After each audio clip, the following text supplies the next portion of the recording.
Good evening students, I am Rohit and today we will again continue the same topic, Parliament. In the last class, we have completed the qualification, disqualification and the questions related to disqualification, and the most important of that class was the Delimitation Commission, because that is in news. So now after Delimitation Commission, that was in under Article 82, now we will start with Article 85. Okay.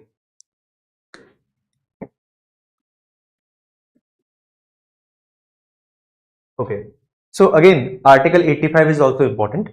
Now, Article 85 deals with the sessions of Parliament,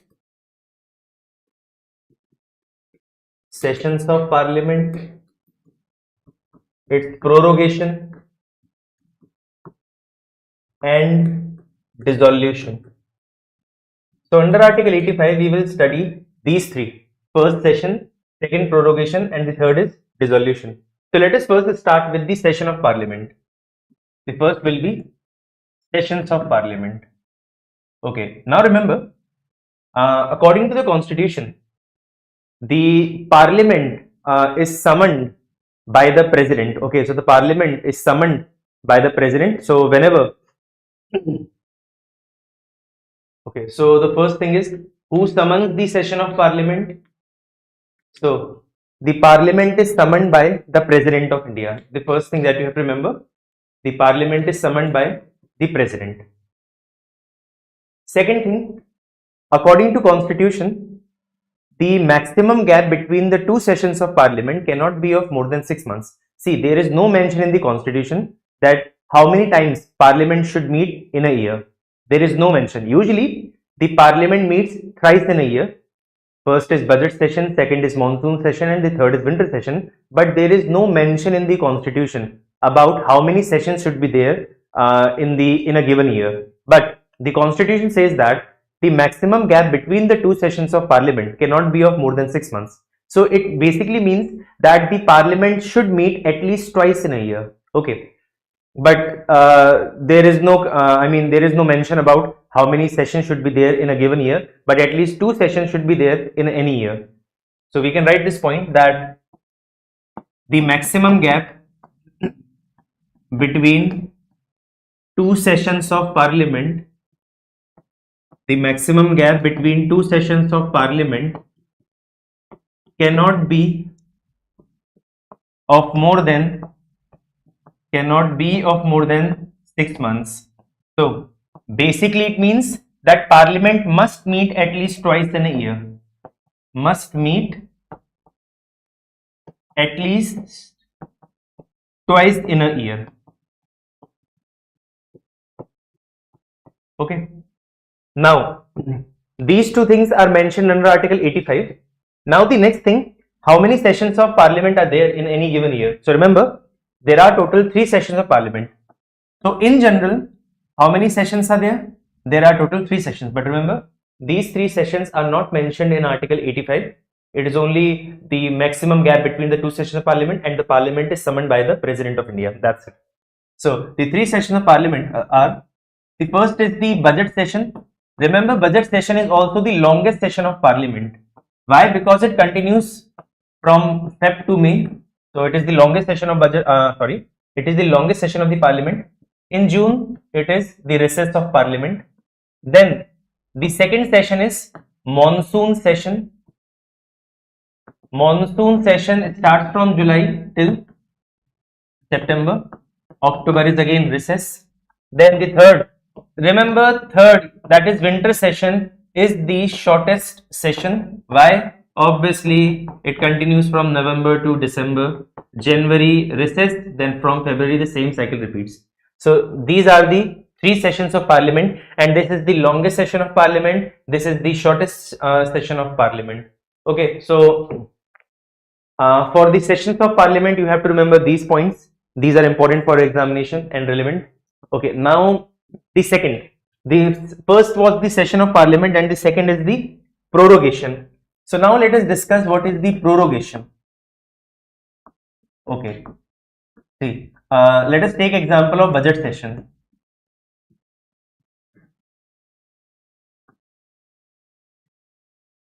So budget session starts from the month of Feb till the month of May. So in the month of Feb,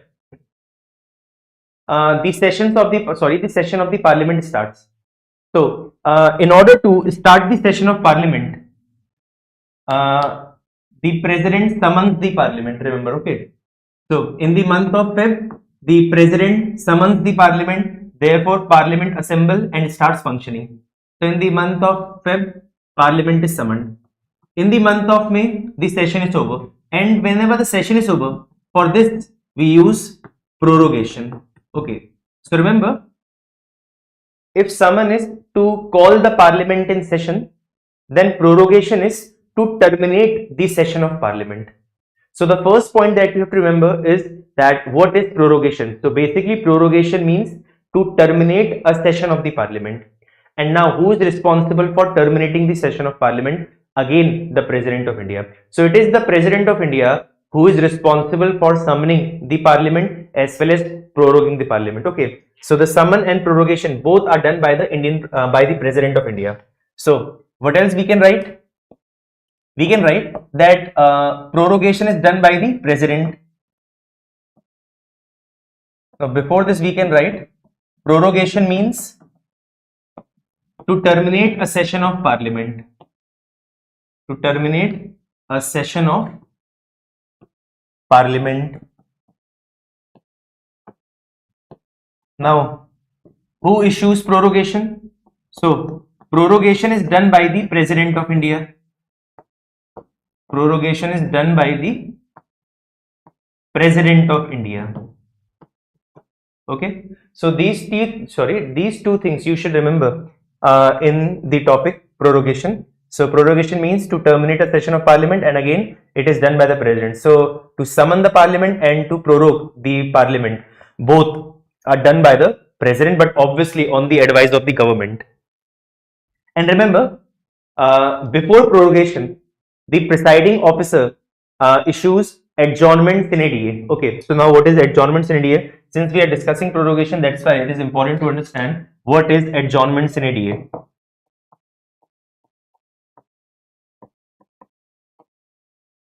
Okay, now either you can call it as adjournment sine die or adjournment sine die. So what is adjournment sine die?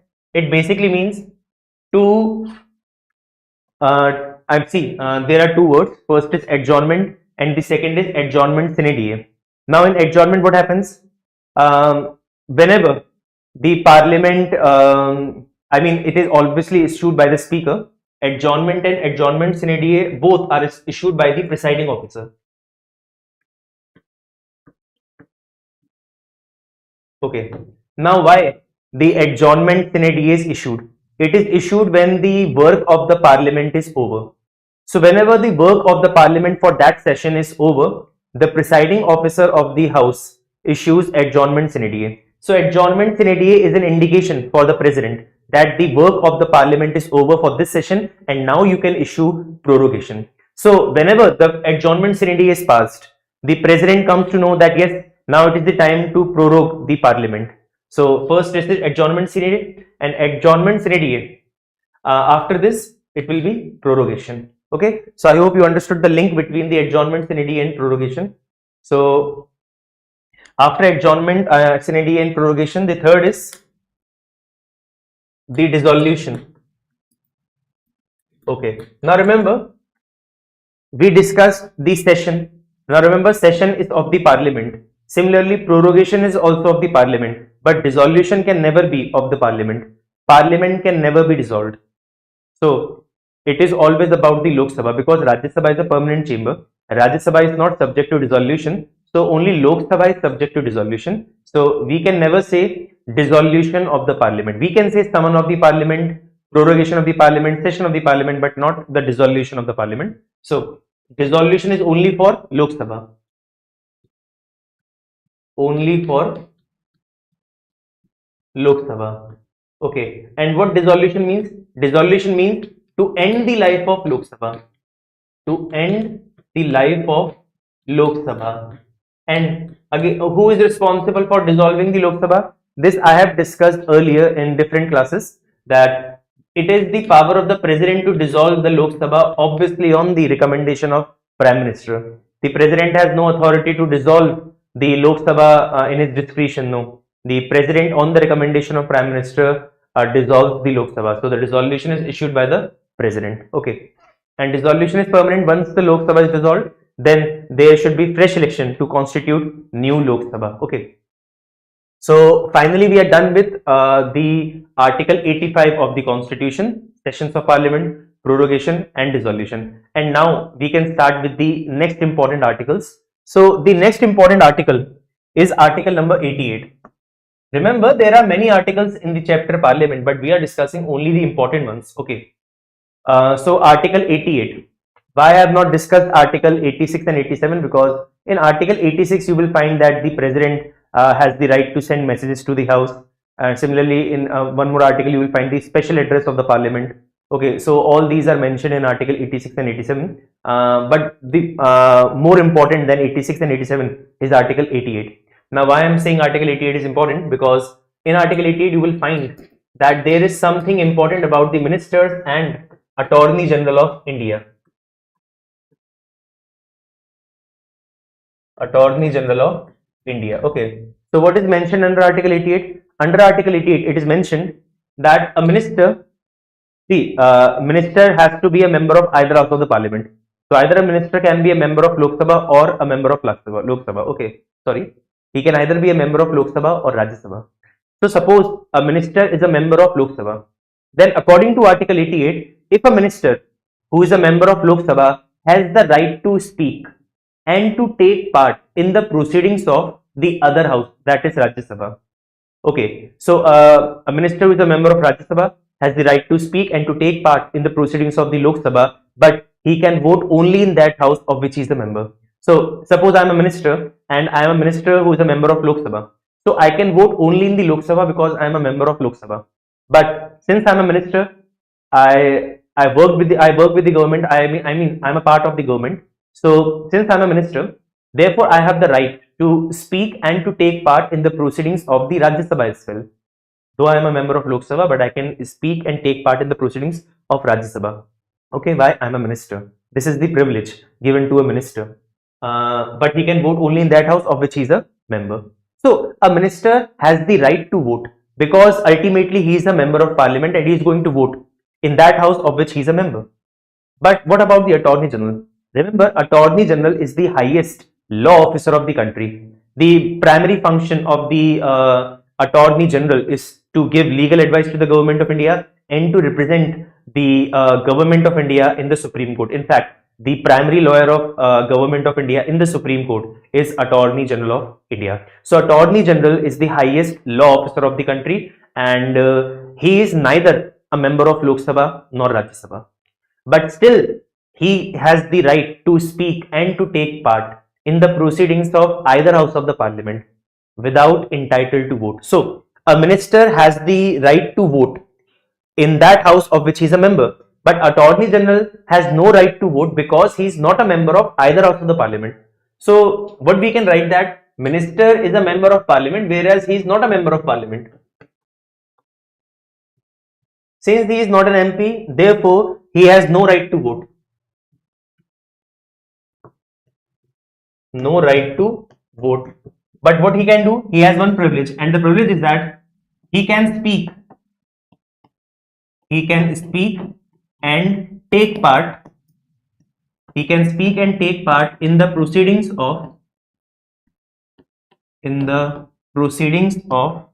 either house of the Parliament.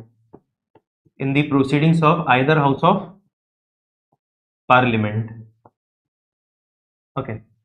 So I hope you understood the logic that why there is no right to vote with Attorney General, because he is not a member of Parliament, but he has a privilege. He can speak and take part in the either house of the Parliament. Now what about an MP? I mean minister. Yes, minister is an MP. Therefore he has the right to vote. He has the right to vote, but he can vote only in that house of which he is a member. He has the right to vote, and obviously he can speak and take part. He can speak and take part in the proceedings of He can speak and take part in the proceedings of either house of the parliament. Either house of the parliament. But remember, when I said he has the right to vote, it doesn't mean that he can vote in either house of the parliament. Though he can be there in either house of the parliament, but he can vote only in that house of which he is a member. So we can write this point. Right to vote, it means he can vote only in that house of which he is the member. So he cannot simply vote in any house. He has to vote only in that house of which he is a member. So I hope you understood this point. So this is article number 88. And whenever we study Attorney General of India, in that chapter, Attorney General, we usually write this point that Attorney General is neither a member of Lok Sabha nor Rajya Sabha, but he has the right to speak and to take part in the proceedings of either house of the parliament without entitled to vote. Okay. So this is article 88 for the ministers and Attorney General of India. Now after article 88, let us start article 99. Okay. See, remember, from article 88 to article 99, in between there are many articles, and those articles will be discussed under the topic presiding officer of the parliament, because from article 89 to 98, the presiding officer of the parliament is discussed. And in the presiding officer of the parliament, we have to study the speaker and the deputy speaker of Lok Sabha, chairman and deputy chairman of Rajya Sabha. So all these points, or I mean all these topics, will be discussed under the articles 89 to 98. Okay, but we will discuss that afterwards. But today we will, just now we will study article 99. So article 99 is about the oath of the members of parliament. So according to article 99, who administers oath to the member of parliament? So it is the President of India. The President of India, or a person, President of India or a person appointed by him for this purpose. Okay. So who administers oath to the member of parliament? The answer is the President of India. But suppose he is not available, then he can authorize some person to administer oath to the member of parliament. So in Lok Sabha, that person who is authorized by the president is the pro tem speaker. You must have heard about the pro tem speaker. Remember, pro tem speaker is the temporary speaker. Pro tem speaker presides the first sitting of the newly elected Lok Sabha, and the primary task of the pro tem speaker is to administer oath to all the members of parliament on behalf of the president. Because according to article 99, it is the President of India who should administer oath to the members of parliament, but usually there is a convention that president appoints the senior most member of the newly elected Lok Sabha as the pro tem speaker. And now this pro tem speaker, see, president administers oath to the pro tem speaker, and now pro tem speaker on behalf of the President of India is going to administer the oath to all the newly elected members of Lok Sabha. And once the task of administering oath to all the members of Lok Sabha is over, then pro tem speaker also assists Lok Sabha in the elections of the speaker. And once the election of the speaker is over, the speaker is elected, the post of pro tem speaker is abolished, because first of all there is no mention of the post of pro tem speaker in the constitution, so he do not have to resign. Okay, so this is the pro tem speaker, the functioning of pro tem speaker, and I will discuss the topic pro tem speaker when I will be discussing the presiding officer of the parliament, because before studying speaker and deputy speaker we will study the role of pro tem speaker. But right now, just now we discussed that a person who is authorized by the president is going to administer oath to the members of parliament, so obviously that person is pro tem speaker in the Lok Sabha. Okay, so I hope article 99 is clear. Now article 100, again article 100 is important. So what is article 100? In article 100 we will study two important things. The first is what is casting vote, and the second is what is quorum. Okay, and beside casting vote and quorum, there is one more thing mentioned in article 100, and it is that how the house will take a decision. Okay, so suppose if house has to take a decision, then how the decision will be taken by the house? The answer is simple. It is by the majority of the members present and voting in the house. That is simple majority. So whenever house needs to whenever house needs to decide on a particular topic, then the house votes. And what is the voting pattern? Majority of the members present and voting in the house. So we can simply say that if Lok Sabha wants to take a decision, then the Lok Sabha passes simple majority. It is through the simple majority that Lok Sabha and Rajya Sabha takes decision. Okay. Now, okay, this was about the Lok Sabha and Rajya Sabha. Now, what about the casting vote and quorum? So, first of all, we will discuss the casting vote. What is casting vote? Remember, casting vote means, suppose in Lok Sabha, I mean, there are 543 members in the Lok Sabha, but suppose only 400 members are present. So, out of 400 members, 200 members said, yes, we agree on this particular thing, and remaining 200 members said, no, we do not agree on this particular thing. So, what happened? In the Lok Sabha, there are total 543 members, and out of 543, only 400 members were present. And out of 400 members, 200 members said, yes, we agree, and whereas remaining 200 members said, no, we do not agree. So, this is called deadlock, because Lok Sabha cannot come to a conclusion because there is a deadlock. Half members are saying yes and the another half is saying no. So, whenever this situation arises, this situation is called as deadlock. Now, in order to resolve the deadlock, we require just one vote. With one vote, we can decide whether it will be yes or no. Now, from where that one vote will come? That one vote will come from the presiding officer, and that particular vote is known as the casting vote. So, remember, the purpose of casting vote is to resolve the deadlock. Okay. So, what is the purpose of casting vote? The purpose of casting vote. The purpose of casting vote is to resolve deadlock, because we require only one vote, and that one vote will decide whether it will be yes or no, and that one vote will be given by the presiding officer. So, who is responsible for casting vote? Who gives the casting vote? It is the presiding officer. Presiding officer. Presiding officer means speaker in the Lok Sabha and chairman in the Rajya Sabha. These are the presiding officers of the parliament. I mean, besides speaker and chairman, there is deputy speaker in the Lok Sabha and deputy chairman in the Rajya Sabha. They are also part of presiding officer. Okay. So I hope casting vote is clear. The purpose of casting vote is clear. Who gives casting vote? It is the presiding officer of the parliament. Now, after casting vote, it will be quorum. Okay. Now let us discuss what is quorum. Okay, so quorum basically means minimum attendance for conducting a session, for conducting a sitting of the parliament. Okay, so we all know how many members are there in Lok Sabha.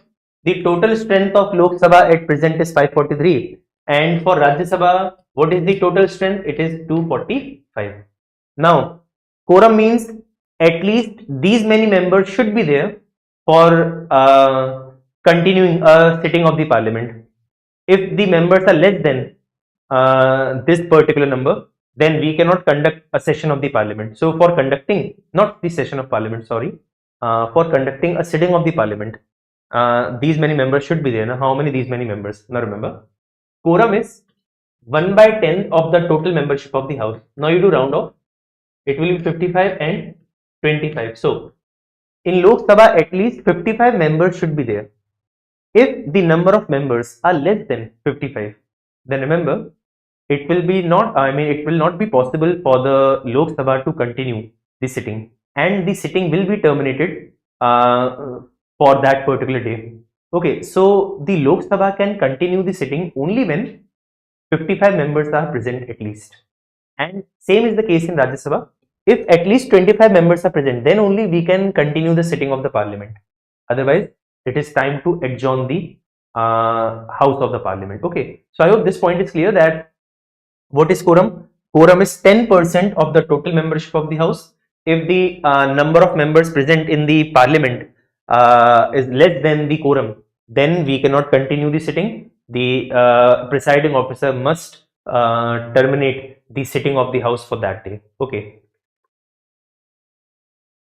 So I hope quorum is clear. And one more thing, who decides that it should be 10% of the total membership of the house? This is the authority of the parliament. The parliament has the authority to change the quorum. So at present it is 10% of the total membership.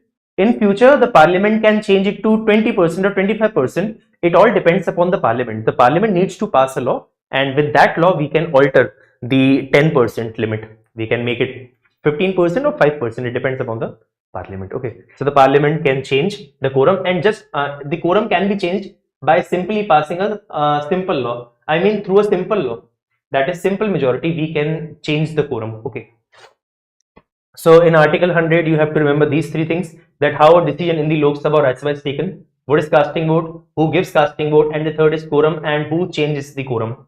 Okay, so after quorum, this is in article 100. Now let us discuss about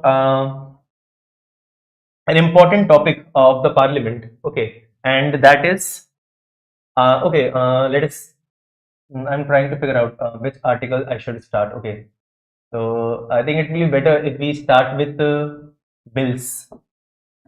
Okay, let us start with bills and see why I am starting with bills.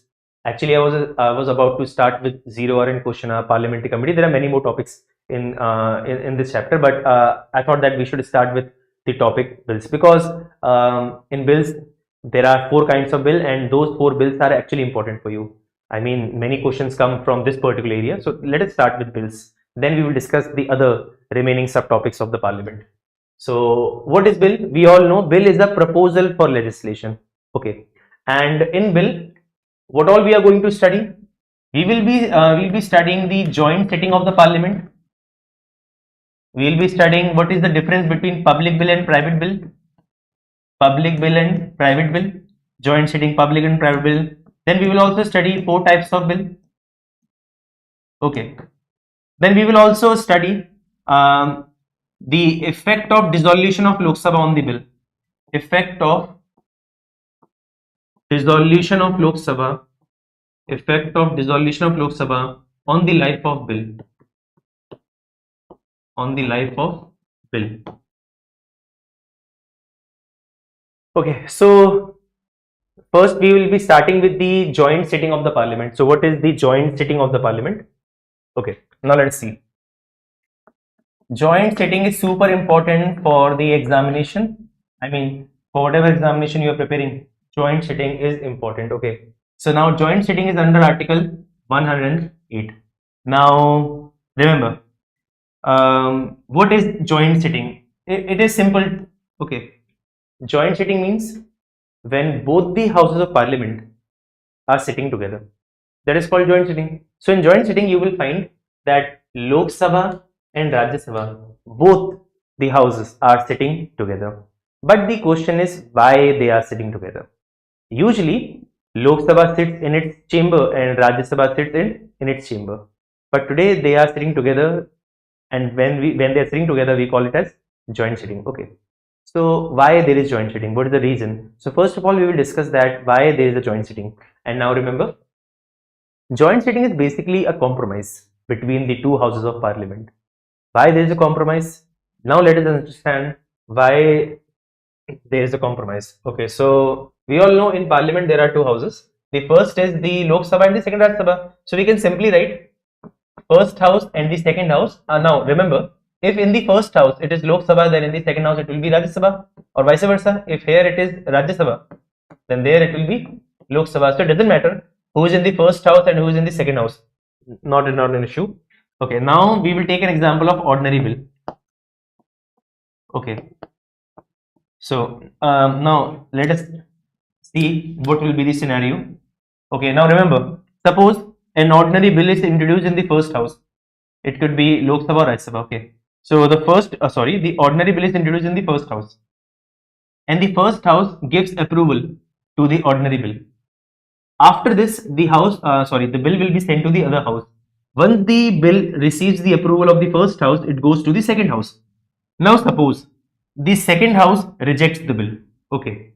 Now whenever this happens, that the first house approves the bill and the second house rejects the bill, then we can say that yes, there is a dispute between the 2 houses of parliament. and whenever there is a dispute between the two houses of parliament, we need a compromise between the two. So this is the first condition to summon a joint sitting.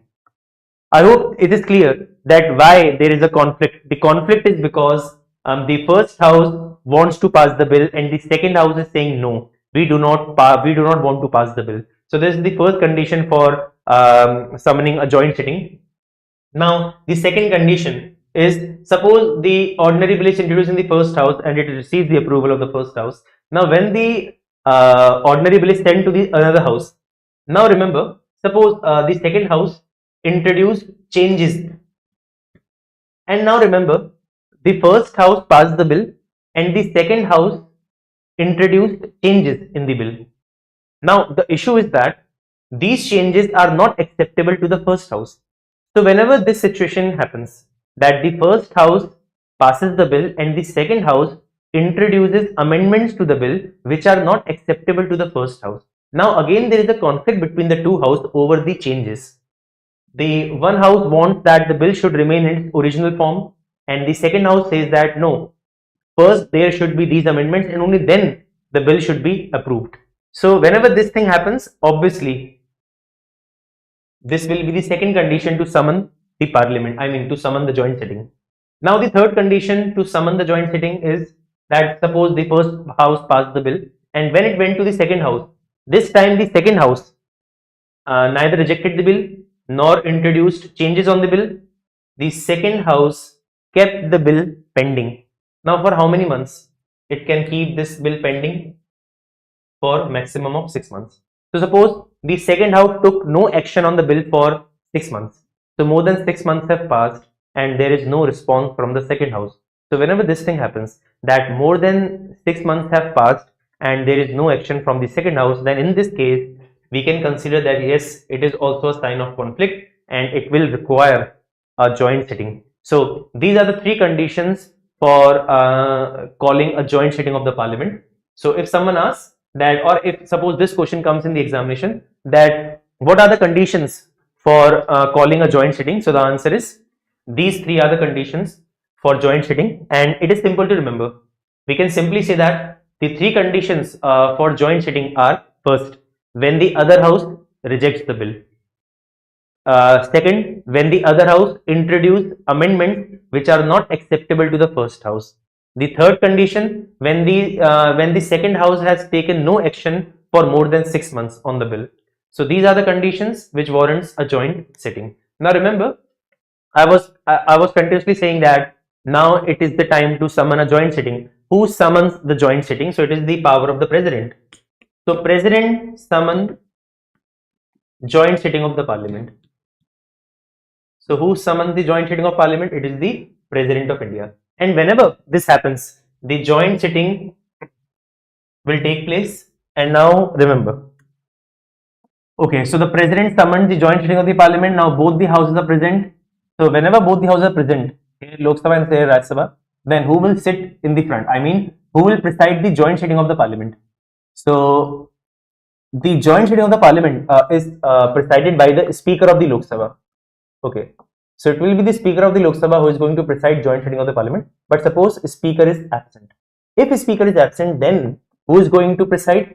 It will be the deputy speaker of Lok Sabha who will preside the joint sitting. But suppose he is also absent, then now remember, in Rajya Sabha there is chairman and deputy chairman. So first it will be the speaker of Lok Sabha who is going to preside joint sitting. In his absence, it will be the deputy speaker of Lok Sabha. And if he is also absent, then now we have Rajya Sabha. And in Rajya Sabha there are two, chairman and deputy chairman. But remember, chairman is not a member of parliament. Therefore, he cannot preside the joint sitting of the parliament. Only a member of parliament can preside joint sitting of the parliament. So therefore, yes, chairman is the presiding officer of the Rajya Sabha, but he is not a member of the parliament. So that is why he will never preside the joint sitting. Why? We can simply write the answer because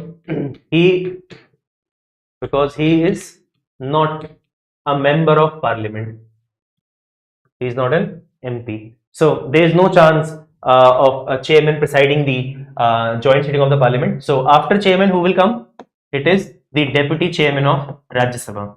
So the next in line is deputy chairman of Rajya Sabha, and suppose he is also absent. So in this case, What will happen when all these three are absent? Then remember, when all the three are absent, then who is going to preside the joint sitting? The answer is the two houses will decide mutually that who will preside the joint sitting of the parliament. So you have to remember the sequence.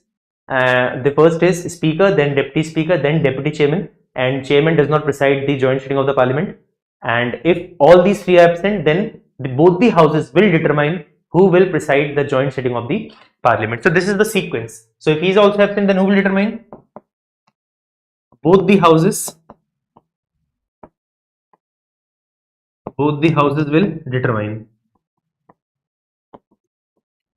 in this case. Okay, so this is the sequence that you have to remember, and you have to also remember that chairman does not preside the joint sitting of the parliament. Okay, now one more thing, how the decision of the joint sitting is taken. Remember, the answer is simple. The decision of the joint sitting is taken by the simple majority, that is majority of the members, and majority of members present and voting in the house. When I say house, it means the combined strength of both Lok Sabha and Rajya Sabha. So the decision of Lok Sabha is taken by simple majority. Decision of joint sitting is taken by simple majority. And I hope you know what is simple majority. Simple majority is majority of the members present and voting in the house. Present and voting in the house. And when I say house, in this case, house means both the houses of parliament, Lok Sabha and Rajya Sabha, both. Okay. And one more thing, Lok Sabha functions, in joint sitting, how the joint sitting will function, according to the rule of which house? So the joint sitting function according to the rules of procedure of Lok Sabha. The joint sitting functions according to the rules of procedure of Lok Sabha. Okay, so Lok Sabha has its rule of procedure, and according to those rules of procedure, the joint sitting will be governed. Okay, so these are some important points for joint sitting, and there is one last point in the joint sitting, and that is for how many times joint sitting has been summoned. So it has been 3 times. So we can write for the first time the joint sitting was summoned for which bill? It was dowry prohibition bill. So this was the first bill on which there was joint sitting, dowry prohibition bill. Now the second is Banking Service Commission repeal. Repeal means to cancel. Repeal bill. Okay. The third is on prevention of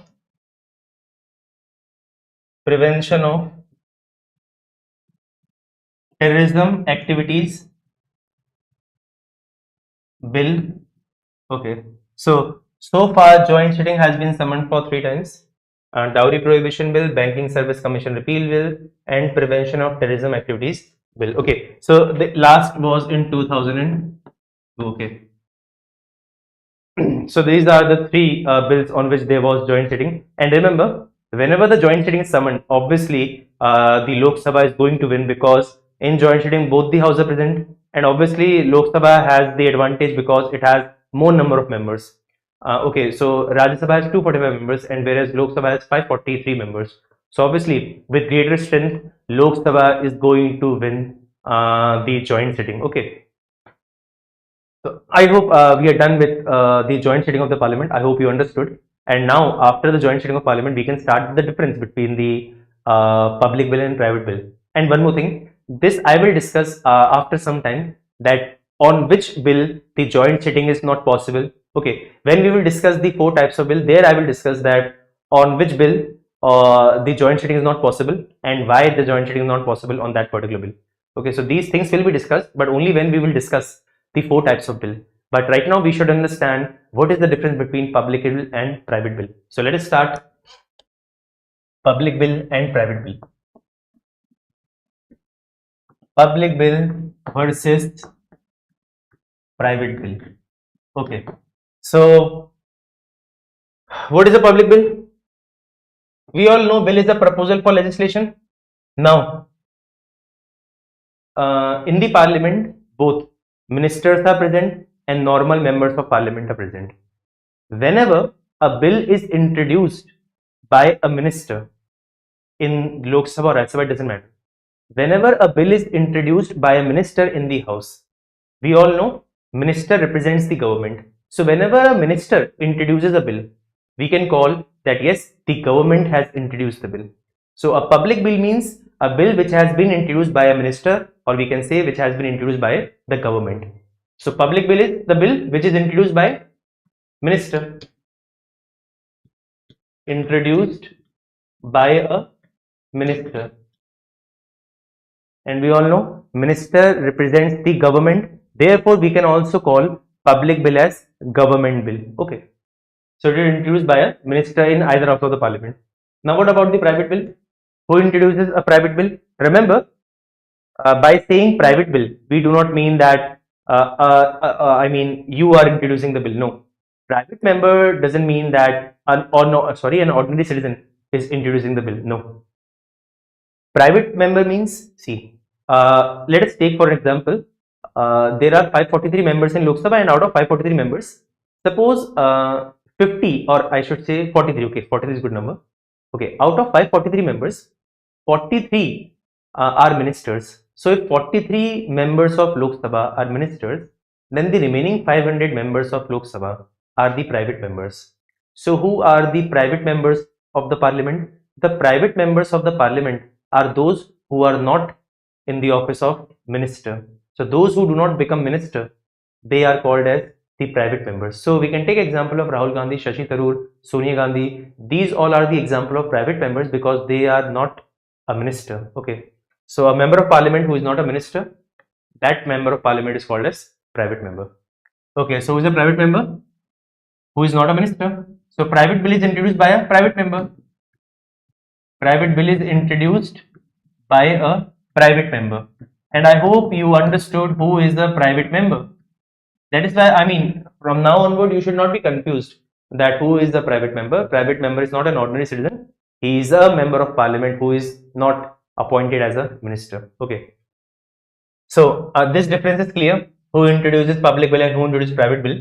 Now, one more thing. For introducing a public bill, an advance notice should be given, and this advance notice should be of 7 days. Okay. So 7 days notice should be given in the house. 7 days notice should be given in the house for introducing a public bill. So if a minister wants to introduce a bill in either house, then he has to give a 7 days notice in the house. Okay, but if a private member wants to introduce a bill, then he has to give 1 month notice in the house. So there is a difference in the notice period. Minister needs to give only 7 days notice, whereas private member needs to give 1 month notice. Okay. Now moving ahead. Suppose if a public bill is not passed in the parliament, then what will happen?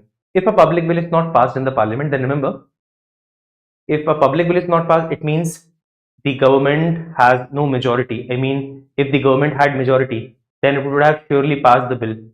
Okay, but if the public bill is not passed, then it obviously raises the question that whether the government is in majority, whether the government enjoys the majority. Obviously, I'm talking about the Lok Sabha because in Rajya Sabha it is of no concern.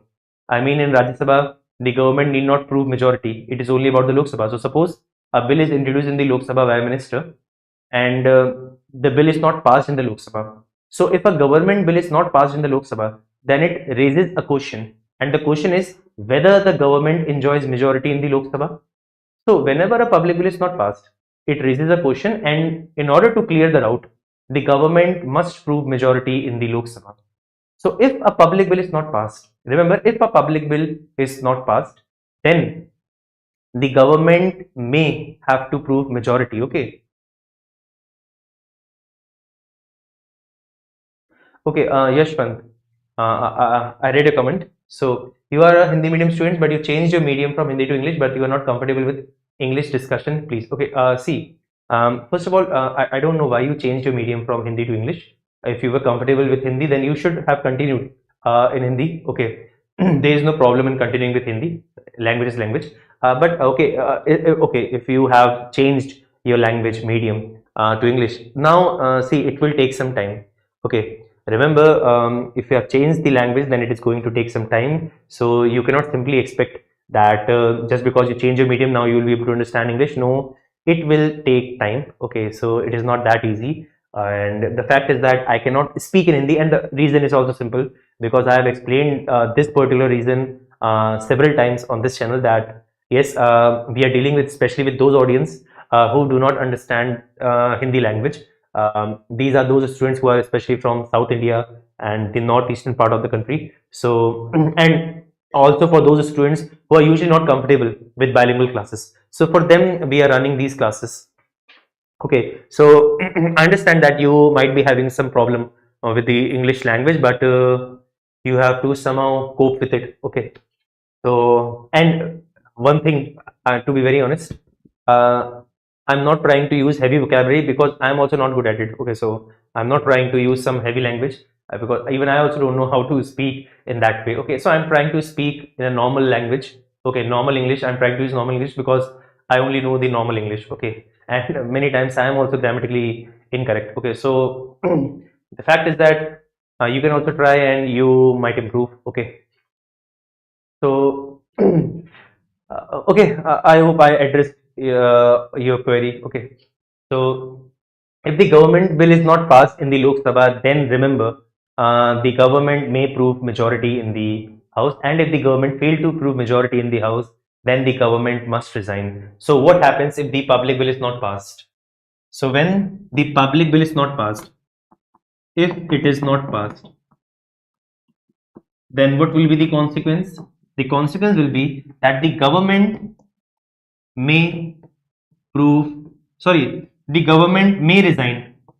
Why I am saying the government may resign? Because if the government fail to prove majority in the Lok Sabha, then obviously the government must resign. And if the government fails to resign, then the president has the authority to dismiss the government. Okay.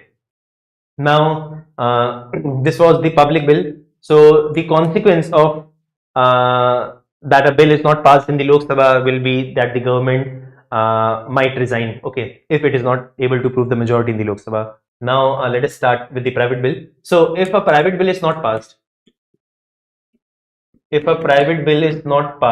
then what will happen? There will be no effect on the government. No effect on the government. Now, one thing to remember, see, suppose in Lok Sabha, BJP has 300 members. Let us assume that in Lok Sabha, BJP has 300 members. Now, out of those 300, only 60 members became minister. So, the remaining 240 members of BJP are private members.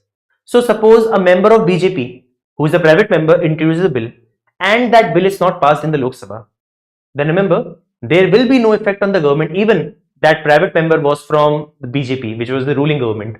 Okay, sorry, which is the ruling party. So remember, private member is a private member. Even if he is of the ruling party, then also there will be no effect on the government if that bill is not passed in the Lok Sabha. Okay, because we are not concerned with Rajya Sabha, because in Rajya Sabha we do not have to prove majority. The government is concerned only with the majority in the Lok Sabha. So if a bill is not passed in the Lok Sabha, then it indicates that yes, the government I mean, the government does not enjoy the confidence of the House, and for this, the government must prove the majority. Otherwise, it should be dismissed, or it should resign, or otherwise, it will be dismissed by the President of India. Okay, so this is the difference between public bill and private bill. And most of the bill, I mean, 99% of bill that you see in the Parliament are government bill, because they have the, I mean, they have high number of chance. Okay, high chance of being passed in the Parliament. Okay, private members are rare. I mean, it is a rare case when a private bill is passed. Okay, and all the bills, I mean, all the important bills are introduced by the government. Okay, so it is basically the government bill which is going to which is going to be passed by the Parliament, and not a private member's bill. Okay, many times a private member bill is rejected by the Parliament. Okay, so obviously it is all about the government bill. So this is the difference between public bill and private bill. Okay, and if you are having a query If you have any query, then you can ask right now, okay, because after this I will say goodbye. So do you have any query? Yashwant, I really do not know whether you understood whatever I said, but still if you have any doubt, you can ask. Okay, Yashwant, actually I was waiting for a message. I didn't respond, but no doubt. Okay, so we are done for the day. We have discussed the, different provisions of the parliament. Okay, so now we'll meet tomorrow. Okay, sir, I'm a paid batch student of Abhishek Oja, sir. He teach math, and during class he discussed if you do medium change, then your English is strong, and I change English and really improve it. Okay, so it is actually see, if you are able to understand English, see, if you are preparing, I don't know for which exam you are preparing. If you are preparing for CGL examination, then let me tell you that in CGL examination, obviously you have to prepare for English. So even if you are a Hindi medium student, then also you have to prepare for English. Be it grammar, you have to prepare for English. Okay, so there is no running away from it. So yeah, and moreover, the language that we are using, it's simple. Okay, there is no heavy vocabulary. Okay, while speaking, there is no heavy vocabulary. It's all about simple English. Okay, so I think you will take some time, but you will eventually improve. Okay, so there is no, yes, you should work on it, but there is no need to worry that you would not be able to cope with the language. No, you will be able to deal with it. Okay, so there is no such issue with this. Okay, so I think I hope whatever you wanted to say, you said, you conveyed the message. Okay, so yes, let's say goodbye. Okay, so goodbye everyone. We'll meet tomorrow, same timing, 8:30 to 9:30. Okay. Okay, so goodbye everyone.